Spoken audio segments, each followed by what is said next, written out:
Traditionally, after maybe what is a flat game or not the best effort, you guys have answered. And I know, like you mentioned, you were looking for that from Saturday night.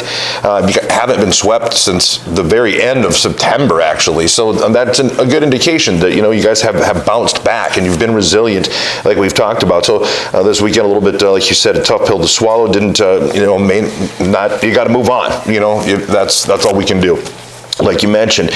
But things were trending in the right direction, and now it almost feels like things got a little stagnant somehow.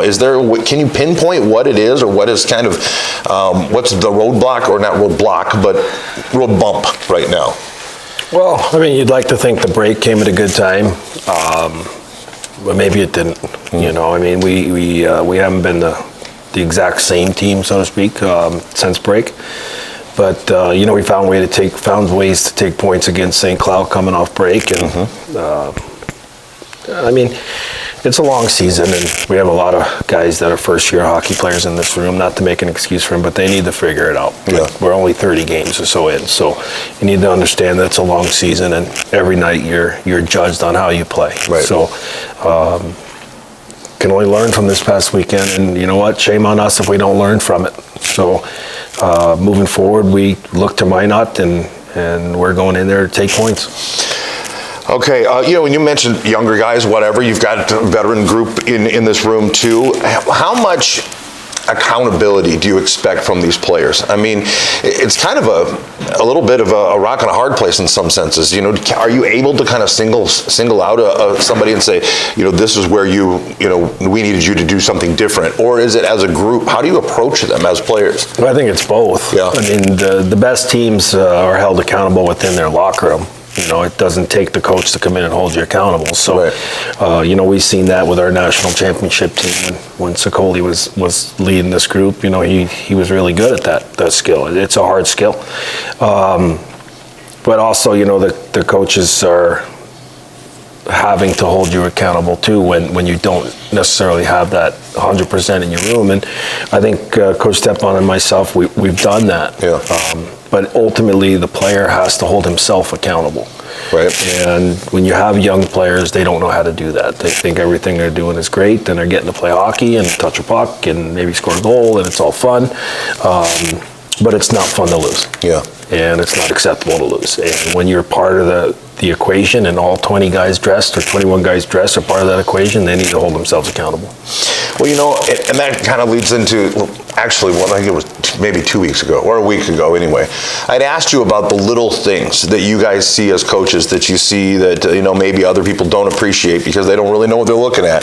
Let's go to the flip side of that. Are there some negative things that you guys are able to pick out and pinpoint, like I was saying, basically, where you can kind of say, it's not just, well, obviously the layman would look at a game and go, it just didn't seem this way or that way. But you guys as coaches are, you're able to kind of look at it and go, that is not what we asked you to do. So what are some of those things that you guys maybe feel like they aren't doing right? Well, I mean, it's spelled out for them just in our stats alone. Okay. The stats are broken down individually and by team. Mm-hmm. And when your name continually shows up at the bottom of those stats, maybe there's a problem. Maybe you need to look yourself in the mirror. Right. And you need to respond in the right way. I don't think any athlete at this level doesn't know, when he's not giving his best. Yeah. And the other thing is, the little things is when I go out there and I make a mistake, it's how I respond from the mistake, not that I continue to make the mistakes. Good point. And on Saturday, you've seen a lot of guys continually making mistakes, so there has to be some maturation in these guys' overall game. Right. Because you got to let the bad plays go, and you can't get them back, and you have to move forward and get them right. And we have been doing that. Mm-hmm. That's why we have been taking points and moved all the way up the charts. But this weekend we had a lot of guys making continued mistakes that cost us hockey games. Well, and like you mentioned, great opportunity. Shame on these players and so on if they don't learn from it. This is a good learning opportunity. And like you also said, we move forward. Standings: Austin right now 49 points in first place with 33 games played. Minot jumps into second place with 38 points and 34 games played. Aberdeen right now with 37 points and 31 games played. North Iowa with 34 points and 32 games played. St. Cloud with 30 points and 31 games played, while Bismarck again at the bottom, 27 points and 31 games played. Minot getting 2 out of 3 against St. Cloud, a good St. Cloud team. They got to be feeling pretty good, even though Thursday night certainly didn't go the way they wanted, but they had 3 games with St. Cloud, and they end up winning on Friday and Saturday night. They are 18-14, 1-1 overall. The Mesa is not always the easiest place to play. What do you feel like? I know I kind of feel like beating a dead horse here because we talked about the things that haven't been going well. But what do you have to do against the Minotauros to come away with some road wins and road points? Well, I don't think the equation changes, because there's been success in what we do. It's not what I'm going to do. Like, I'm going to continue to lay out the foundation. Coach Stepan's going to lay out the foundation, but the execution needs to come from the guys in the room. We're going to be down men come Friday night. I don't care who hears that. Like, that's going to happen. So we need guys to step up and play their best games from the net all the way out. Yeah. Because we are on the road for quite some time here. This is a tough stretch, but this can really hurt you in the standings if you fall too far behind. So we need to go and we need to have a great week of preparation, and we need to be mentally ready to go when we get off the bus. And you know what? The last weekend, it needs to sting. And it needs to sting hard. Well, Minot, it's been a while since you've seen them. What have you seen on film? What are they doing well? What do you have? They can score. Yeah. They can definitely score. Their goaltending has played a lot better recently. They have a player there that's got 10 games in a row with scoring a goal, which is really hard to do in this league. And they're always good at home. And they're having a little home stretch right now, which I'm sure they're real comfortable with. So, Cody does a good job, Kyle does a good job, and I expect them to be really good this weekend. All right. Well, Coach, that's really all I've got for you. As we talked about, it's certainly not panic mode by any means, by any stretch of the imagination. I feel like sometimes people get that, and it's like you do realize that they swept St. Cloud a week ago, right? Like it is all you can do is learn from a weekend like that in Austin, and you move forward, and that's exactly what we're going to do. We'll take on the Minot Minotauros, and those games, of course, will be broadcast on 94.1 The Rock and HockeyTV.com. Coach, thanks so much for your time, and our second portion with Wings Weekly will come up after this. Thanks, Jay. You bet. Coming up after this commercial break. We raise the bar on bar food with sandwiches, tenders, and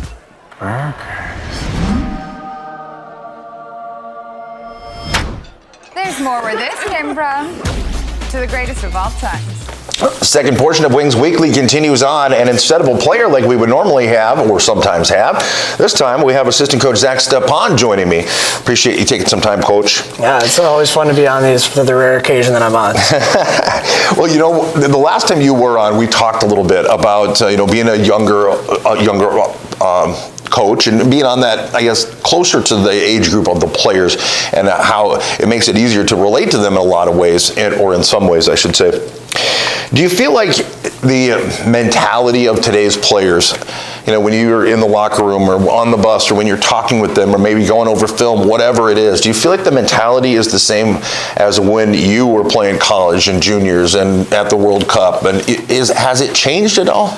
I would say yes, it's changed. From what I've seen anyways. Now, I also came up through 3 coaches from high school to juniors to college that were they hold you accountable. So it was just the style of coaching stayed the same for me. So I guess I can't, I never really had that other side of coach. Right.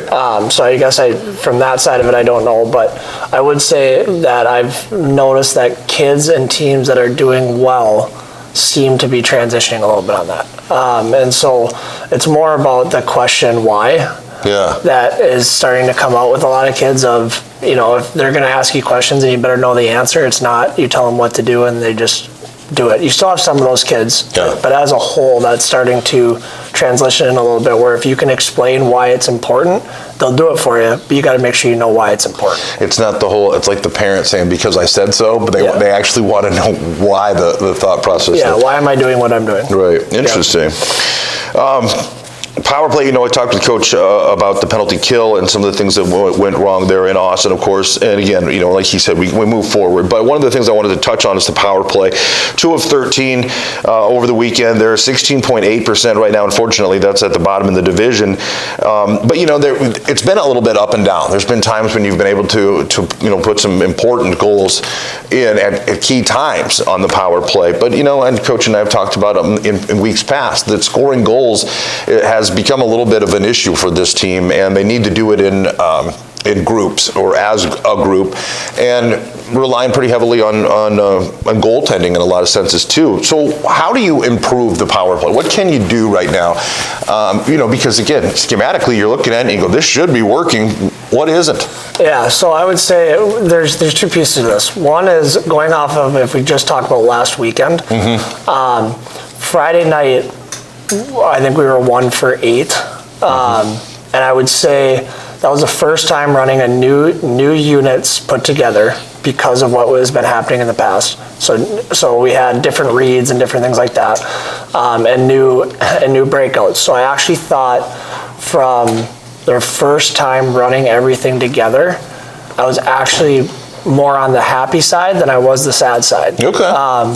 And then it rolled over into Saturday where they got their kind of those jitters out of the way, and what was it, 25 seconds into our first power play we buried. Yeah. And so didn't take long. That was a bright spot, and then so it's hard for me to judge now, because then the next 2 or 3 power plays we took ourselves off of the power play in the first 30 seconds. Yeah. So that's a problem, right? And so I would have liked to see what we could have done with our 5 opportunities without doing that to ourselves. And that's something that doesn't really show up on the stats either. When you look at it and you go, well, it was 1 of 5 and like I said, 2 of 13 overall.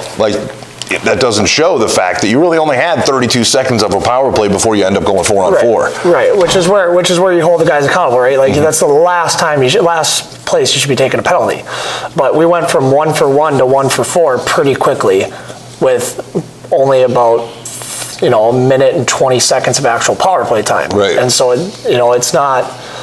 I'm excited to see what happens moving forward, because I thought there were some bright spots, a lot brighter spots than in the past, moving with this, and. So I was excited. I'm excited to see what happens moving forward, keeping these guys together for a little bit and seeing what they can do. Prior to this weekend, I think there's a lot of games where we only are scoring 1. And I think we need to get more of a mentality of every time we're out there, it should be to absolutely pile them on. Right. Instead of being just consistently okay with just getting the 1 and saying we scored on the power play. And I think we need to get more of that mentality moving forward. Good point. Well, and it transitions, personnel. You were talking about, putting some new guys out there. That was actually going to be one of my questions, is what goes into deciding who is on the power play and who isn't? Because, oftentimes it surprises me. Somebody comes in midweek and they'll be on the power play that Friday, and I'm like, how do they not need some time to kind of get into that and stuff? So you can plug pieces in and out sometimes. What goes into deciding who plays or on the power play and who doesn't? Yeah, so there's differences in that. We went down that stretch of actually giving teams momentum off of our power play. That's when I essentially blew it up and put guys out there that are just willing to work. Yeah. What happens on the power play sometimes is you get kids that it's 5 on 4, and so they forget about the 5 on 5 mentality that you're supposed to have on a power play.